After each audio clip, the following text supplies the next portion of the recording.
তার নিট দিয়ে কি করব, এক্সাম পেপারও সেফ নয় আর আমাদের লাইফও সেফ নয়, যেইভাবে ছোট বোনটা হলো।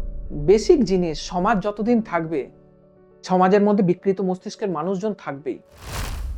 হ্যাঁ, মেডিকেল সায়েন্স, নিউরো সায়েন্স যদি পড়ো, কি পরিমাণে মানুষজন চিন্তা ভাবনা নিয়ে হসপিটালে আসে, তোমার দেখলে মাথা খারাপ হয়ে যাবে। বিকৃত মস্তিষ্ক, তুমি ভাবতে পারবে না যে মানুষ এই সমস্ত জিনিসপত্র ভালোবাসে।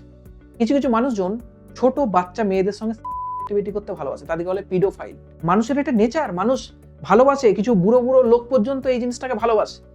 এটা তো আইনতভাবে প্রচুর অপরাধী কাজ, এবং এটা সমাজের দিক থেকে দেখতে গেলেও তো তোমার খারাপ লাগবে, কিন্তু কিছু মানুষের জন্য ওটাই খুব শান্তিদায়ক, ওটাই তাদেরকে খুব এনার্জি দেয়, ওটাই তাদের জন্য খুব ভালো জিনিস। সমাজের জন্য এরকম বিকৃত মস্তিষ্কের মানুষ প্রচুর জায়গায় আছে। এই যে জিনিসটা এত ইজি কেন হয়ে গেছে, কারণ আজকের দিনে নেট দুনিয়াতে বিষয়ে এমন বেশি অ্যাক্টিভিটি বেড়ে গেছে, তোমরা যারা স্টুডেন্ট তাদের মধ্যে এত বেশি বেড়ে গেছে যে তোমাদের মধ্যে বিয়ের হার প্রচুর বেড়ে গেছে। তোমাদের এখন কি দেখা যায়, বিয়ে হয়নি কিন্তু প্রেগনেন্ট, কি করে বলছেন স্যার? হসপিটালে আসে রেগুলার। তাহলে এইগুলো নিজেদের সম্মতিতে হচ্ছে সেক্সুয়াল অ্যাক্টিভিটি, ঠিক আছে। এবার এই নিজেদের অ্যাক্টিভিটি, সেক্সুয়াল অ্যাক্টিভিটি নিজেদের সম্মতিতে হলেও কোনো মেয়ে গিয়ে যদি থানাতে গিয়ে বলে যে ওই ছেলেটা আমাকে জোর করে করেছিল, ওই ছেলেটার বিরুদ্ধে কিন্তু চেপে যাবে, জানো কি? এই জিনিসটা সাবধানতা থাকা উচিত। এই যে বাইরে সারাদিন আমরা এই সমস্ত কেসগুলো দেখি যে করেছে, এই ঘটনার পর একটা কামড়াতে একটা ছেলে আর মেয়ে নিজেদের সম্মতি থাকার পরেও যদি সেক্সুয়াল অ্যাক্টিভিটি করে, মেয়েটার যদি কোনোভাবে মন ঘুরে যায় এবং সে গিয়ে থানাতে যদি কেস করে যে ওই ছেলেটা আমার সঙ্গে জোর করে করেছে, ছেলেটা কিন্তু রেপ কাণ্ডে ফেঁসে যাবে, জানো কি? জানো? যদি না জানা থাকে জেনে নাও।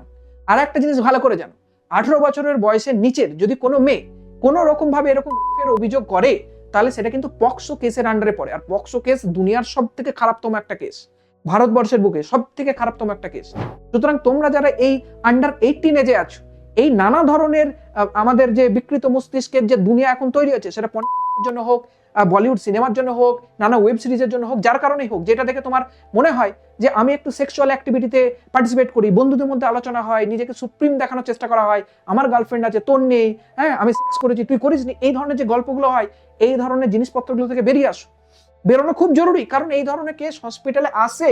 বারবার বলছি, আমি যখন গাইনি ওয়ার্ডে ডিউটি করেছি, প্রত্যেকদিন আমার ডিউটিতে একটা দুটো তো পাওয়াই যেত, মানে আনন্যাচারাল নয়, খুব ন্যাচারাল এখনকার দিনে। সাবধানে থাকো, বহুবার এটা নিয়ে আমি সাবধান করি, বহুবার ম্যাক্সিমাম ক্ষেত্রে মেয়েদিকেই সাবধান করি, কারণ এই সমস্ত কেসগুলো হসপিটালে যখন আসে তখন মেয়েরাই আসে মুখ লুকিয়ে তার মাকে নিয়ে আসতে হয়। মায়ের কত খারাপ লাগে বলো তো? ছেলেটার তো দেখা পাবে না, বারবার বলি এটা আমি, ছেলেটার দেখা পাবে না। তোমাকে সাবধান হতে হবে যে মেয়ে, এত সহজে নিজের ইজ্জতটাকে দিও না। কেউ তো জোর করে মানুষের ইজ্জত নিয়ে নিয়ে ওটাকে বলা হয়, কিন্তু তুমি নিজে থেকে কাউকে ইজ্জতটা কেন দিচ্ছ তোমার বিয়ের পূর্বে? তুমি বাই চান্স প্রেগনেন্ট হয়ে গেলে সেই ছেলেটাকে দেখা পাবে না, তাকে আর তোমার বাড়ির চারপাশে খুঁজে পাবে না। তোমাকে এবার ভুগতে হবে তোমার শারীরিক ক্ষতি, তোমার মাথার টেনশন, তোমার পরিবারের টেনশন। সর্বোপরি বর্তমান সমাজে এমন অবস্থা, এই ধরনের ঘটনা শুনলে লোক বলে মুখ কালো করে দেও। এই জিনিসগুলো থেকে তোমাকে নিজেকে রক্ষা দিতে হবে। তাহলে ছোট বোনেদের সঙ্গে করা, এগুলো তো বিকৃত মস্তিষ্কের একটা উদাহরণ, ঠিক আছে, বাট তোমরা যে জিনিসটা কন্ট্রোল করতে পারবে নিজে দিকে কন্ট্রোল করো। কেউ যদি বিকৃত মস্তিষ্ক থাকে কন্ট্রোল করবে কি করে? শাস্তির তো এক প্রকার কোনো বিষয় নেই। যে যা রেপ করছে সে পরের দিন ঘুরে বেড়ায়, সে কোনো না কোনো পার্টি জয়েন করে বড় বড় নেতাও হয়ে যায়। তো সাধারণ মানুষের সেফটি নেই। বাট তোমাদের যে জিনিসগুলো বোঝা উচিত, তোমরা নিজেদেরকে কন্ট্রোল করো। যারা ছেলে রয়েছে তারা সেই জায়গাটা নিজেকে গড়ে তোলো। পর্নোগ্রাফির দুনিয়ায় বা বিকৃত মস্তিষ্ক নিজের মধ্যে ঢুকে দিও না। নিজেকে সেফ রাখো, নিজের চারপাশের যারা বোন রয়েছে, মহিলা রয়েছে, সবাইকে সেফ ফিল করাও। এমন কিছু অ্যাক্টিভিটি করো না যে মানুষ তোমার কাছে আসতেই ভয় খাবে। মানে মানুষ রূপে জন্মেছো, তুমি মানুষই থাকো, জানোয়ার যেন না হয়ে যাও। জানোয়ার কাউকে দেখে না, সবার সঙ্গে সেক্সুয়াল অ্যাক্টিভিটি করে। তুমি মানুষ হয়ে যদি যেখানে সেখানে যাকে তাকে ধরে জোর করে যদি সেক্সুয়াল অ্যাক্টিভিটি করো, তাহলে তো সমস্যা। একটা কথা আছে না, নো মিন্স নো, মানে কোনো মেয়ে যদি নো বলে তার মানে নো, জোর করে কোনো সেক্সুয়াল অ্যাক্টিভিটি হয় না। এই জিনিসগুলোকে মাথায় রাখো। ক্লাস 11-12 পড়ছো, এগুলো জানা জরুরি, কারণ যথেষ্ট ম্যাচিওর হয়ে গেছে। বছর দুয়েক পরে লোকজন বিয়ে করে নেয়, 18 বছর হয়ে গেলেই গ্রামের দিকে ম্যাক্সিমাম জনের বিয়ে হয়ে যায়। বারবার এই জিনিসটা নিয়ে বলি, কারণ সেক্স এডুকেশন নিয়ে আমাদের ভারতবর্ষে এখনো সেরকম ভাবে মানুষ জাগ্রত নয়। যাদের জাগ্রত হওয়া দরকার, গ্রামের মানুষ, তারা এই জিনিসগুলোকে সব থেকে বেশি কি করে না, দূরে সরিয়ে দেয় না। এডুকেশন সম্পর্কে জানার কিছু প্রয়োজনীয়তা নেই। এখনো দেখা যায় মেনস্ট্রুয়াল সাইকেল হলে, অর্থাৎ মাসিক চক্র হলে মহিলারা এখনো নোংরা কাপড় ইউজ করে থাকে। সেখান থেকে জরায়ুর ক্যান্সার, সেখান থেকে সার্ভিক্সের ক্যান্সার, বিভিন্ন ধরনের আরো সমস্যা তাদের মধ্যে ঢুকে যায়। তাহলে গ্রামের দিকের মানুষ কিন্তু ম্যাক্সিমাম মহিলারা এই জিনিসগুলোতে ভোগান্তির শিকার হয়। ইভেন বহুজনকে দেখা যায় ছোট বয়সে সেক্সুয়াল অ্যাক্টিভিটি করতে গিয়ে ধরা পড়েছে, প্রেগনেন্ট হয়ে গেছে, কম বয়সে তাকে জোর করে বিয়ে দিয়ে দেয় গ্রামের দিকে।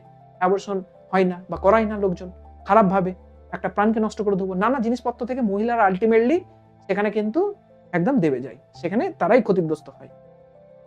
অ্যাক্টিভিটি শুধু একটা ছেলে বা মহিলা জানা উচিত এমনটা নয়, দুজনেরই জানা উচিত, কিন্তু মহিলার সব থেকে বেশি জানা উচিত, কারণ আবার বলছি ক্ষতিগ্রস্ত মহিলাই সব থেকে বেশি হয়ে যায়।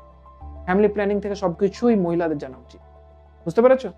কাকে কন্ট্রোল করতে পারবো, কাকে কন্ট্রোল করতে পারবো না, সে তো পরের জিনিস, বাট আমাদের যেটা হাতে থাকবে সেটাকে অবশ্যই আমাদের রাখা উচিত।